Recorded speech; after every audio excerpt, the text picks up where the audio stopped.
خدا کے زندہ اور پاک کلام میں سے استثناء کی کتاب اس کا 19واں باب۔ جب خداوند تیرا خدا ان قوموں کو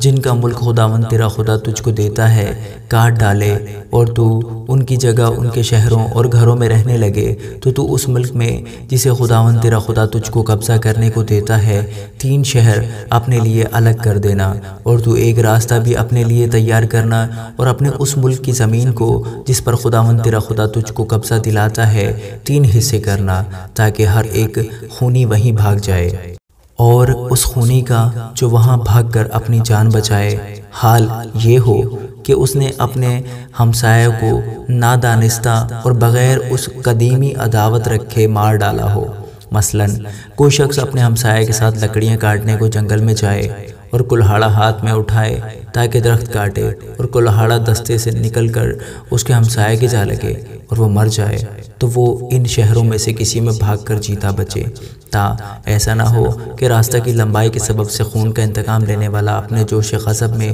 خونی کا پیچھا کر کے اس کو جا پکڑے اور اسے قتل کرے، حالانکہ وہ واجب القتل نہیں، کیونکہ اسے مقتول سے قدیمی عداوت نہ تھی۔ اس لیے میں تجھ کو حکم دیتا ہوں کہ تو اپنے لیے 3 شہر الگ کر دینا،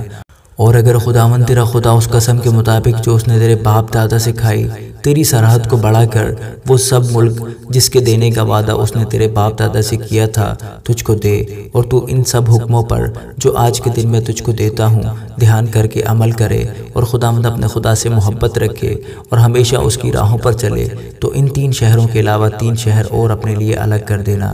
تاکہ تیرے ملک کے بیچ جسے خداوند تیرا خدا تجھ کو میراث میں دیتا ہے بے گناہ کا خون بہایا نہ جائے،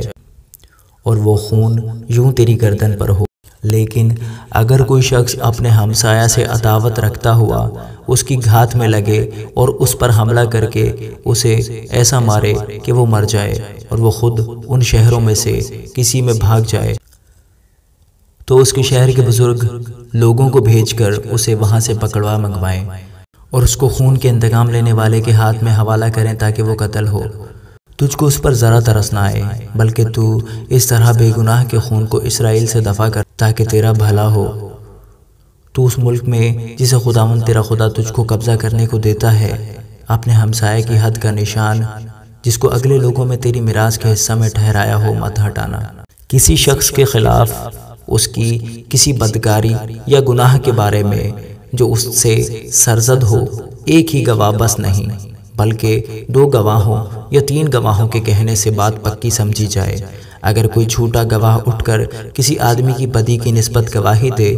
تو وہ دونوں آدمی جن کے بیچ یہ جھگڑا ہو خداوند کے حضور کاہنوں اور ان دنوں کے قاضیوں کے آگے کھڑے ہوں، اور قاضی خوب تحقیقات کریں، اور اگر وہ گواہ جھوٹا نکلے اور اس نے اپنے بھائی کے خلاف جھوٹی گواہی دی ہو تو جو حال اس نے اپنے بھائی کا کرنا چاہا تھا وہی تم اس کا کرنا، اور یوں ایسی برائی کو اپنے درمیان سے دفع کر دینا، اور دوسرے لوگ سن کر ڈریں گے اور تیرے بیچ پھر ایسی برائی نہیں کریں گے، اور تجھ کو ذرا ترس نہ آئے۔ جان کا بدلہ جان، آنکھ کا بدلہ آنکھ، اور دانت کا بدلہ دانت، ہاتھ کا بدلہ ہاتھ، اور پاؤں کا بدلہ پاؤں ہو۔ آمین۔